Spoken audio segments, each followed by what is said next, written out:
Bloomberg Audio Studios. Podcasts, radio, news. This is Bloomberg Businessweek.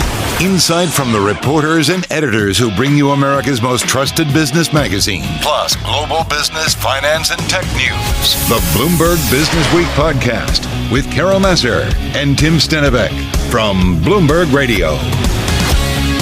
Carol Messer along with Tim Stenivek live here in our Bloomberg studio at Bloomberg headquarters. Obviously, the main event is what we just heard from Fed Chair Jay Powell up on Capitol Hill. Charlie breaking down some of those key points. The Fed Chair reiterated to lawmakers at the U.S. Central Bank, no rush to cut interest rates. Feel like, Tim, we got a little bit of everything. And the Fed Chair really pointing out the importance of not going too soon and also not going too late in terms of making moves to cut rates. Yeah, here's what he said. We believe that our policy rate is likely at its peak for this tightening cycle. He repeated language used at his last press conference just at the end of January. He also repeated his claim from the January press conference that rate cuts are likely to be appropriate at some point this year. And, I think the market's reacting accordingly. All right, so let's get to it with more on Chair Powell's comments and U.S. financial market reaction. Delighted to have with us Bloomberg News International Economics and Policy Correspondent Michael McKee. He's there in our D.C. bureau. He's been listening all morning. So too has Bloomberg News markets reporter Abigail Doolittle. She's here in our studio. And Mike, I want to start with you. It does feel like we understood the message at the last FOMC meeting, and I feel like we got a lot of that as well. But what for you, was there anything that was new, nuanced, a little bit different from the FOMC meeting? What is it that was so important in terms of what we got from the Fed chair today? I appreciate your asking, Carol, but Nothing? I mean, this was the functional equivalent of Wall Street hoping for a new suit and getting hand-me-downs. It was the same old from the Fed chair.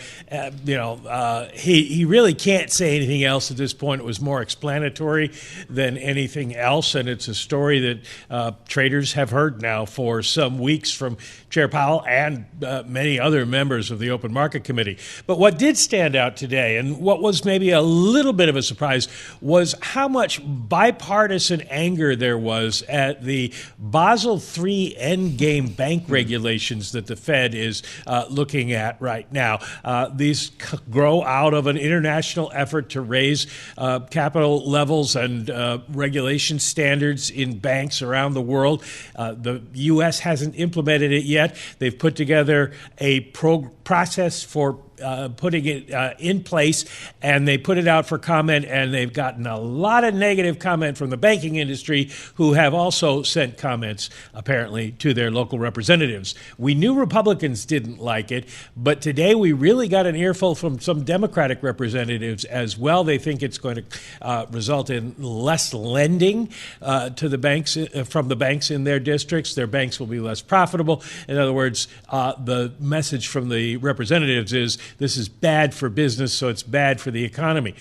Jay Powell was receptive. He was one of 4 Fed members who originally said they had problems with the issue. He made that clear. He said that they are looking at it. They're still digesting all the comments. But as he said, what we could see is broad and deep changes in the regulations before they come out. And he went so far as to say that it is possible they would withdraw the proposal altogether. So the congressmen were heard today, at least on that issue. Well, thank you very much, Mike, because you got to open the door to where we need to go with Abigail, because, we want to talk about markets generally, but most importantly, what's going on with New York Community Bancorp, if we may, Abigail, because as the Fed chair, Jay Powell, was getting lots of detailed questions, as Mike said, on banking regulation, how to prevent another crisis, developing news on New York Community Bancorp, which is halted as we speak, but it was down as much as 47% before that halt. Yeah, it's pretty incredible here.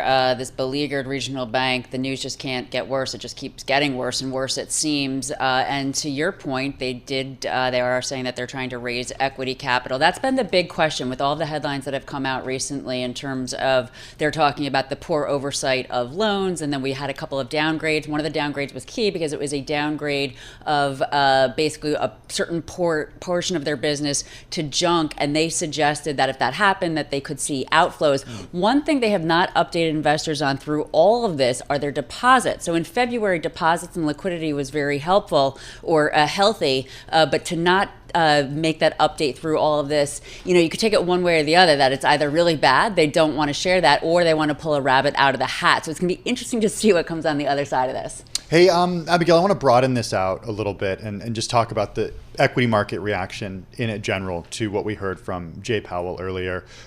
We do see stocks higher by 0.8%. The NASDAQ composite up by 1%. The Dow up by 0.5 percentage point. Any surprising moves from you after yesterday's sell-off, given what we heard from Powell? Not really. I mean, the biggest surprise is actually Apple. It's down ever so slightly. I mean, it's not down a lot, but you would think that we'd start to have a snapback for that stock at some point, and some of the momentum indicators suggested that, given the fact that it is down about 14% from its peak. You would think that it would also be participating in this rally, but this rally is a nice snapback from yesterday's sell-off. To your point, the S&P 500 up about 0.9%. Chips doing really well, up 3.2%. So a big rally there. I think very interesting to take a look at is bonds. We have yields down just a little bit. So this tells you, I mean, my take on this, on Fed Chair Powell's testimony so far, to Mike's point, nothing new here, but I think that there was probably a little bit of fear was, would Powell suggest that there would be no cuts this year? Now, if that had happened, I think we would have seen, yields spike sharply higher and stocks tumble. The fact that the worst case scenario didn't happen, we seem to have this relief rally. Does it mean it's going to continue? Not really, because yesterday put a little bit of near-term technical damage for stocks, but investors feel a little bit more sure of themselves today. Our New York team also reporting that Treasury yields hit a new session low after that initial Wall Street Journal report about New York Community Bancorp looking to raise equity capital. We've also reported this story out, and I was looking at kind of the KRE regional bank ETF. It's down about 2%, and it looked like it took a dip as well on concerns. And I do wonder, when we think about the broader market, we always, Abigail, talk with you about the importance of the mega cap tech names in terms of momentum, whether it's Apple or some of the others, and you laid out some of the move to the upside that we've seen. How important is it to what we see in the financial sector broadly, in the regional bank sector, to the overall market trade? Well, it's interesting to see the sympathy that we do see in the KRE. So the biggest decliner, not surprisingly, was NYCB before it was halted. I'm looking right now, only 3 members are up out of 140. So you have 137 banks down. But what's so interesting is, as I've dug into the commercial real, and it is trading again now, NYCB. It's not. Sorry, I was looking at KRE. Got a little bit excited to see. We have a lot of screens up right now, everybody. Yes, we have a lot of screens here. But as I've been digging into this, so of the 25 top regional banks, they have maybe 13-14% exposure to commercial real estate, and apparently they are well funded enough that there shouldn't be an issue. The smaller regional banks, they have roughly 44%, so there could be some other blowups. But I was talking to an expert yesterday, and he was saying it's not going to be the saving and loans crisis back in the 1990s. It's not going to be hundreds of banks. If anything, it's not even going to be dozens. He said maybe it would be a dozen. So the fact that you have this contagion trade here right now in terms of stocks down. Now, even though the bulk of them are down, the next biggest one to NYCB is down 5.9%, which is a sizable decline. Right. That's Southside Bank shares. But I guess what I'm saying is that the contagion may not be, it's headline contagion as opposed to actual fundamentals. A lot of folks don't think it's going to be as bad. And it's important to understand the fundamentals of each of these names. I want to go back. Exactly. I want to go back to Mike McKee on this and stay on New York Community Bank, because there are some parts of this that are tied to the Fed and to regulators. Mike, just weigh in on this with your observations. Well, it's interesting. Jay Powell was certainly asked about banks and commercial real estate, and he said it's going to be a problem that can be worked out. They're not particularly worried about it, but it's going to take years for all this to go through the system, and there will be losses. But he was not directly asked about NYCB, either because members of Congress didn't know what was happening today, or because they realize that the Fed does not regulate NYCB. It's the Office of the Comptroller of the Currency that is NYCB's regulator. And one of the interesting things, Abby was talking about the deposit base. Most of their deposit base is insured, so it's not like SVB was, where people felt like they were going to lose their money. And the other thing about their deposit base is that about a year ago they bought Flagstar Bank. They moved all their deposits into it, and apparently the deposits from Signature Bank, when they took that over, also went into Flagstar. Now, who knows that Flagstar is owned by NYCB? So the average person isn't rushing to pull their money out of Flagstar because they don't know the connection there. Great point. It sounds like the members of Congress got to get some terminals if they don't know that during the Fed we'll chair have to ship them right down. We did get If they're interested, I know where they can call-outs. subscribe to the terminal. Okay, I did Mike? thought I heard a few call outs there, Mike. Yes, I mean, more than I think any other news organization, to brag a little bit, but 2 or 3 times members cited stories from Bloomberg when they were prefacing their questions. Abigail, let's broaden it out a little bit, too. I mean, as we continue to track the trade, after we've been concerned a lot, yesterday there was a lot of conversations about overvaluations and whether or not we were kind of maybe a new trend line and so on and so forth. We're going to go back to Mike in a moment because we've had a lot of economic news and obviously Jay Powell covering a lot of the economic backdrop, if you will. Having said that, the trade, the momentum behind the groups that are moving to the upside, is it some momentum behind it? So overall, the momentum for the markets is down. We've been talking about this for a while. The RSI, the momentum indicator, the last time we saw a high, it was last year. So all of these record highs that we've had recently, not today, but they've been made on less good momentum. And I think some of that does have to do with the Apple trade, the fact that that stock is in a correction. Now, relative to the breadth today, it's much better because we have we might even at this point, we have all 11 S&P 500 sectors higher. So it is broad-based from a volume standpoint. Let's see how excited investors are about this relief from Powell that it's not going to be a year of no cut. So it's a little bit above average. So it is somewhat healthy. I would say though, it's the consolidation that we saw yesterday for big tech, the worst day at one point going back to last year. It's healthy, so it wouldn't be a bad thing to see a little bit more. And it was interesting because we saw buying into the close yesterday, Yes. which was really significant. Yes. Hey, Mike, back to you in terms of the economic backdrop. It's still, I think, back to the last FOMC meeting where Jay Powell several times in the press conference was like, folks, it's good out there, the U.S. economy. Did we get that message very strongly as well? Oh, well, you put it that way. We got the message, but not very strongly. There wasn't a whole lot of focus on it. It was in his opening statement that job creation has been strong, inflation's been coming down. Overall, things look pretty good in the U.S. economy. Later in the hearing, he was asked about the possibility of recession, and he says there doesn't seem to be any indication that there's any short-term risk of recession in the U.S. economy. A couple of the Democrats used their time to talk about how good the economy was, maybe from a political stance, but the economy was not front and center today. Mm-hmm. Interesting, also not front and center was the stock market. You would think that maybe he would have gotten asked about asset prices being overvalued or something like that, and that didn't really come up either. Members were more concerned about things like whether the Fed is getting involved in climate change, the housing market, maybe the closest thing to the economic issues that were talked about, and basically all Powell could say is, yeah, well, we raised rates, but as rates come down, the housing market should loosen up. All right. So having said that, we do also get a lot of economic data points. We have been over the last couple of weeks, some data today as well. JOLTS, always an important number to watch. We're going to have the Beige Book in about 45 minutes or so. Give us, remind us, Mike, about the backdrop that we continue to get in terms of some of the data points. Well, that's the key thing. The Fed says it's going to be data dependent, and they're going to look at a broad range of indicators, including jobs. And we get the jobs report on Friday. It's expected to show a relatively strong job creation continued during the month of February. They'll be looking at average hourly earnings, wanting to see if there's an inflation problem there. And then next week, we get another CPI report. Seems like only yesterday, doesn't it? It does. We'll get a CPI report. They'll be looking at that, and then PPI, and we'll see where inflation is. The Fed meetings the week after that, on the 20th, they've already said they're not going to move then.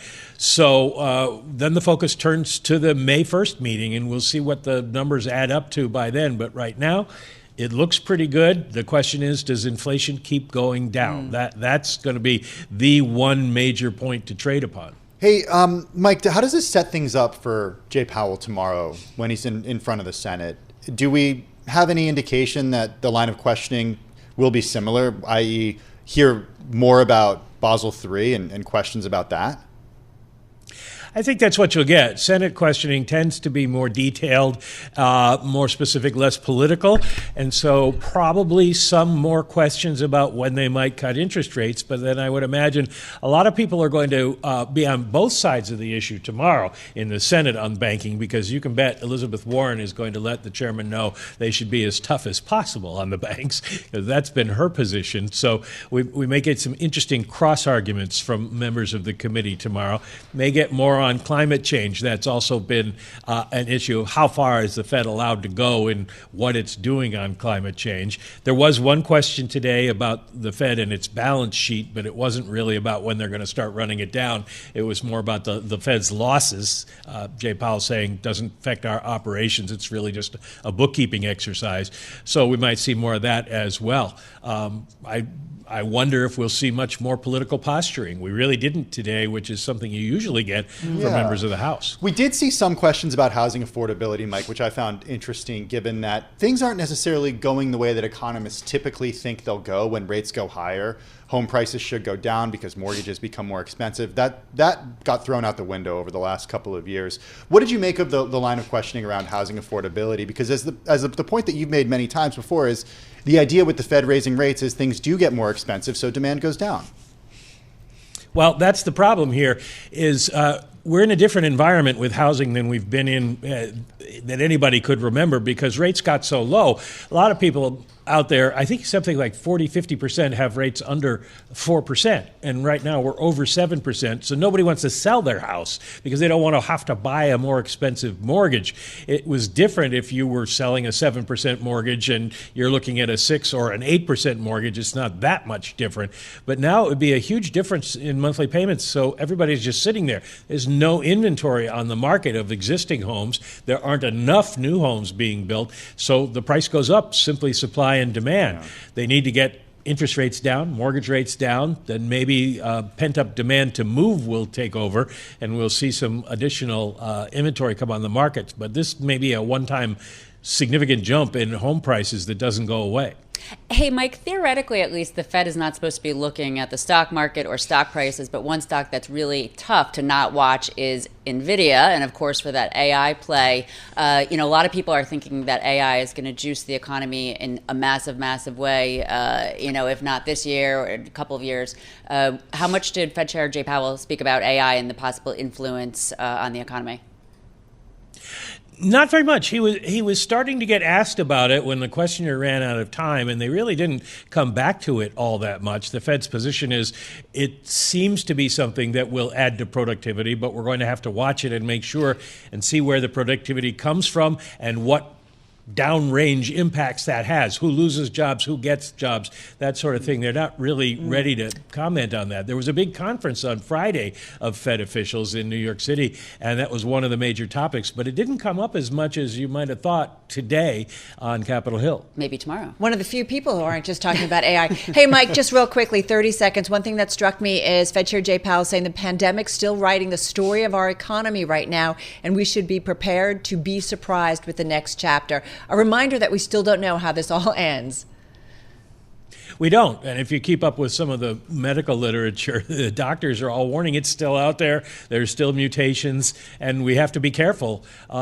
We've also changed our inventory systems and the supply chains that we have been modified, but have they been modified enough for the next occurrence? Those are the kind of things the Fed has to worry about. Yep, it's why we're data dependent and just kind of finding our way through. Hey guys, thank you so much. A lot of news, obviously, on this Wednesday. Great breakdown of Fed Chair Jay Powell, his testimony, first of 2 days, and of course the market reaction. Our thanks to our Bloomberg News International Economics and Policy Correspondent Michael McKee in D.C. and Bloomberg News Markets reporter Abigail Doolittle right in studio.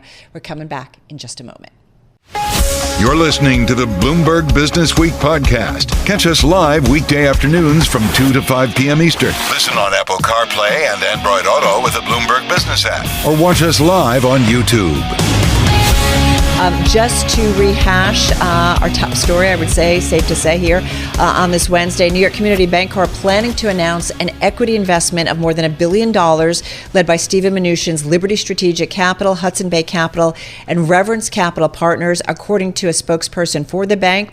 Liberty will be investing $450 million, Hudson Bay $250 million, Reverence $200 million as part of the transaction.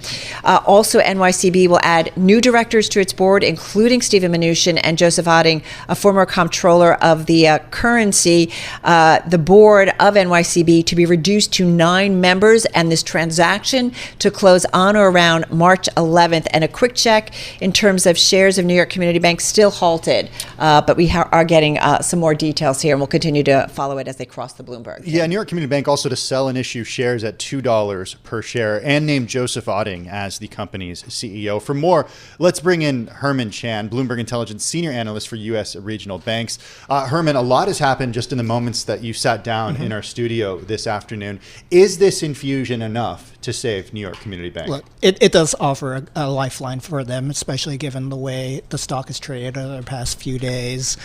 That being said, the existing equity shareholders have been massively diluted.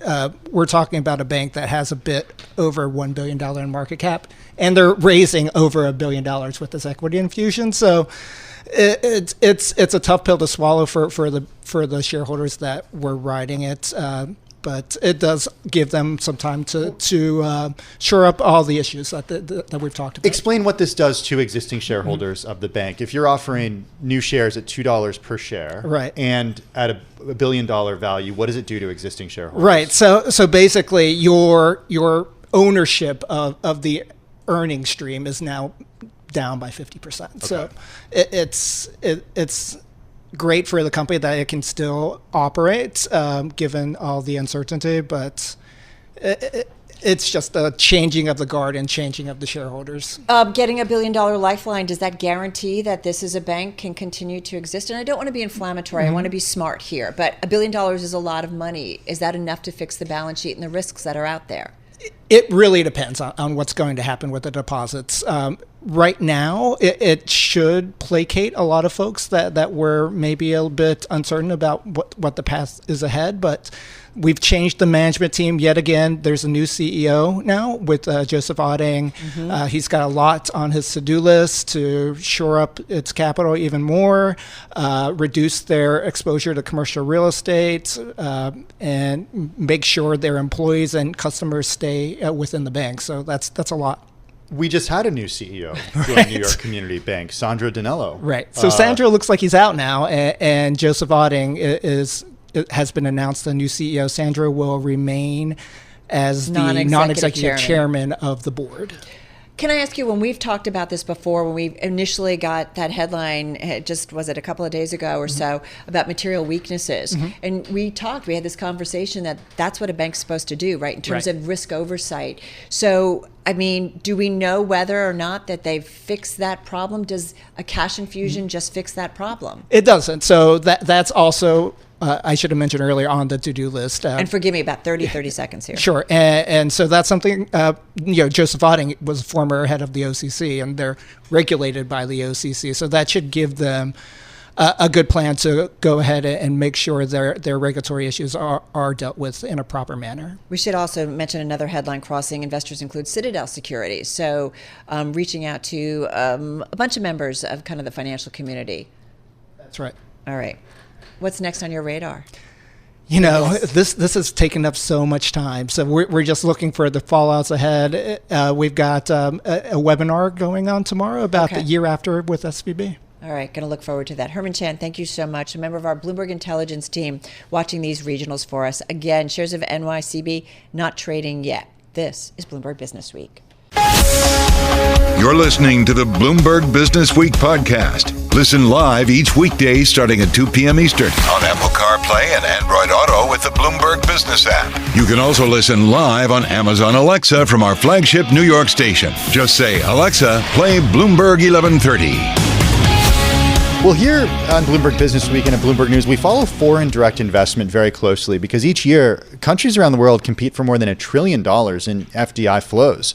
Multinational corporations must weigh the shifting landscape, the evolving risk-return profile of countries, while governments and international trade bodies lay down foundations and incentives to compete. for their investments. Maggie Switek is Senior Director of the Milken Institute's Research Department. She focuses on access to economic opportunities in the U.S. and around the globe. She joins us from Santa Monica, California. Maggie, great to have you here. A busy day, but we did want to include your report that you've got, a new report about the most attractive countries for foreign direct investment. And what struck us is that they are all advanced economies.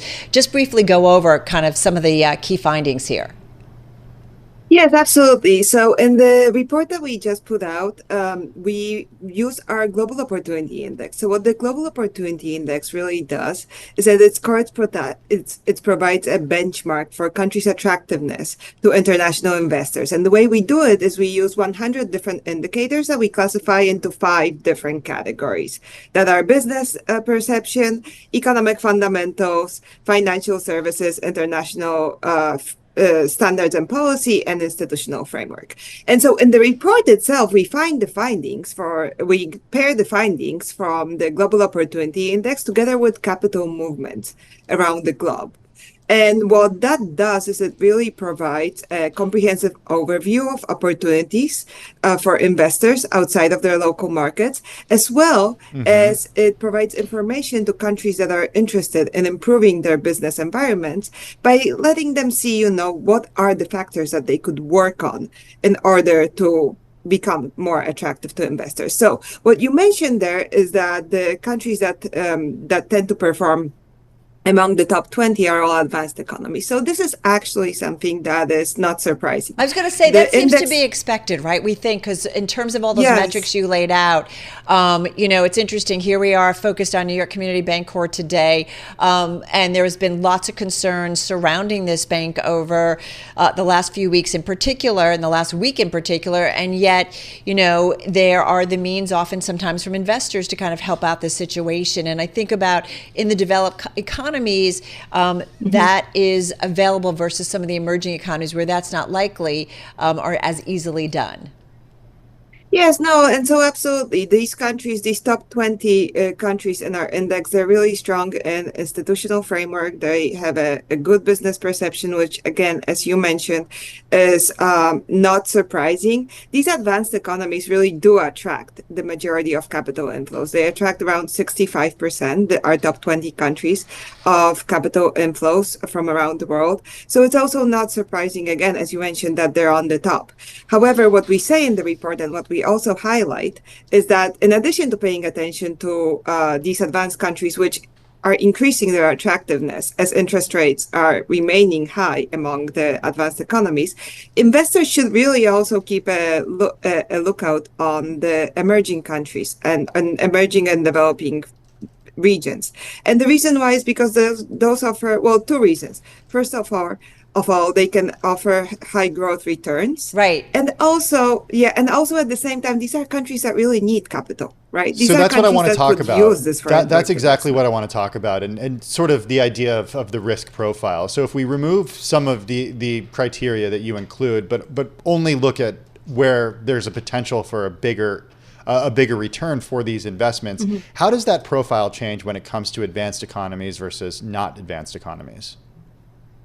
So definitely among the non-advanced economies, that's really where the growth is still remaining. So we see a lot of investment moving nowadays into Latin America, especially in 2022. So we know that emerging and developing Asia is really the region that captures a lot of the capital inflows in general. However, in 2022, we saw a movement of capital a little bit out of emerging and developing Asia and into Latin America. And there's really a lot of growth potential in Latin America. And when we talk about Latin America, there's really 2 countries that stand out. It's Mexico and Brazil, right? These are the 2 major economies in Latin America. However, there's also other countries such as Chile, which is a slightly smaller economy, but still a considerable economy in Latin America. Hey, Maggie, one thing I want, and I'm glad you talked to Latin America, because we've certainly spent more time here at Bloomberg focusing on what is happening there in terms of investment opportunities. Having said that, we spend a lot of time on another country economy that is so important to global growth, and that is China. And we've done a fair amount of story about investors not so keen to be putting money into that country. What can you tell us on that front? Because when we think about China, right, the second most important economy to global growth. Yes, no, and so China actually continues to score high in our index. It scores at number 39, where considering that it is still an emerging and developing economy as classified by the IMF, is relatively high. In China, we have still a very strong innovation economy that is continuing to be paying off. However, what we did see, and exactly what you're saying, is that in 2022, for the first time in a long time, capital inflows into China became negative, which means that more money left China than entered. That is what we are seeing there. So when we think about the factors that really are strong in China are financial services. They have a very developed or relatively developed for an emerging nation financial services sector, and precisely this innovation economy, which tends to prop it up in its institutional framework. Right. However, innovation, as we know, has been in the past observed to be stifled by excessive government intervention. So to the extent that that becomes an issue in China in the long term, investors can anticipate that and start moving their capital out. Right. However, what I want to say is also this is something that we're observing right now. Whether or not this continues into the future, that is another question. All right. Yes. We're going to leave it there. Maggie, thank you so much. Maggie Switek, she's Senior Director at Milken Institute's Research Department, joining us from Santa Monica, California. I'm driving in my car. I turn on the radio. How about you let me drive? Oh, no. Who's gonna drive you home? Honey, please, I'll do the driving. Drive on. Excuse me, I want to drive. It's the question that drives us. This is the Drive to the Close. That funky music will drive us till the dawn. On Bloomberg Radio. All right, everybody, just about 18 and a half minutes left in today's trading session. Carol Master along with Tim Stenovic. Charlie, of course, breaking down the trade here. We're definitely off our best levels of the day when it comes to the equity trade, but green across the board, albeit kind of small moves here. But we do have, the NASDAQ 100 looks like beating the major equity averages on a percentage basis, up about 0.6%, Tim. Okay, so what does our next guest have to say about all of this? She focuses on bonds. Not like anything was going on today. Yeah, exactly. Like not anything was going on. JoAnne Bianco is investment partner and client portfolio manager at BondBloxx. It's an ETF issuer focused on fixed income, about $2.6 billion in assets. She joins us from Chicago. Carol, I want to toss it over to you because you got a really good question that's very timely for JoAnne. JoAnne, great to have you here with Tim and myself. And we just want to start with the news of the day. And we're kind of a little obsessed, but rightfully so. Watching New York Community Bancorp, stock is up about 5% here, quite wild swings, but on a day where they raised over $1 billion in an equity investment. Handful of investors, well-known investors, as we heard from our Matthew Monks, U.S. Deals reporter earlier. Having said that, with this $1 billion equity investment, would you buy the debt of New York Community Bancorp? That's a really good question. It's definitely a very fast-moving situation, and it's obviously very good news for them to receive this $1 billion equity investment. It's certainly a vote of confidence. We don't think that their troubles translate yet into a more worrisome contagion effect, but it's just going to be a matter of time to see if this does give the market the confidence that it needs to be willing to invest in their debt. So is that a no? You wouldn't buy their debt at this point? No, I think it's a tough question. It's a tough question. When would you? What would you need to see from the bank and from the balance sheet in order to say, okay, yeah, I would do this? I think you would want to see that this really does stabilize the situation. So this equity investment would be such that it's big enough such that it does really shore up their capital situation. And so, I'm just not close enough to the situation to really know for sure what it means. No, that's fair enough. But when you look, okay, so widen out. Let's just stick with, before we get into kind of Jay Powell, which was how we kicked off our broadcast a few hours ago, coming off of his testimony up on Capitol Hill. But when you broaden out more broadly in kind of the corporate bond space, what's attractive at this point? Where do you find opportunities? Well, we're at elevated yields for corporate bonds because of the interest rate scenario that the market is faced with, and also a very resilient economy, which has translated into strong fundamentals that continue for corporations. So we like corporate credit, both investment grade and high yield. But within investment grade corporate bonds, we're particularly constructive on the BBB rating category. We feel like why shouldn't investors take advantage of the increased yield and total return potential in BBBs? So across the board in terms of, nothing in terms of sector or industry specific?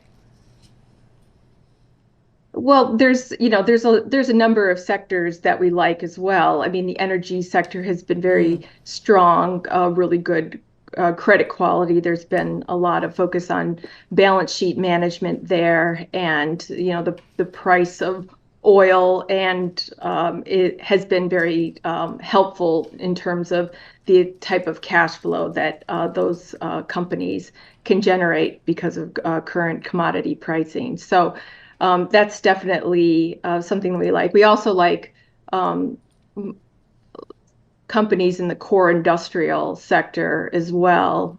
It's just, again, the resilience in the economy. Resilience is not an overused word to describe the economic conditions that corporations are faced with. We talked a lot of our program, and at least in the first special hour that we did following Jay Powell testifying in front of the House. He'll be in front of the Senate tomorrow. Of course, talking a lot about the rate environment and the way rates move to change. Rates may change this year. What happens to your business when rates do fall? Well, there could be a total return tailwind for investors in fixed income. Prices would go up of the securities that they hold. So it would be a good thing there. But what about new money coming into the ETF? Yeah, what about new flows coming into the ETFs, though, in a lower rate environment? Again, we're not expecting that rates are going to go back down to the really low, near zero levels that they were at before. So there's still going to be a place for fixed income and fixed income ETFs in people's portfolios in terms of the type of attractive opportunities that will be available. I do want to ask you about your thoughts on what Fed Chair Jay Powell had to say today. Basically, our analysis with our in-house group and externally is that basically we got a lot of what Jay Powell said at the last Fed meeting.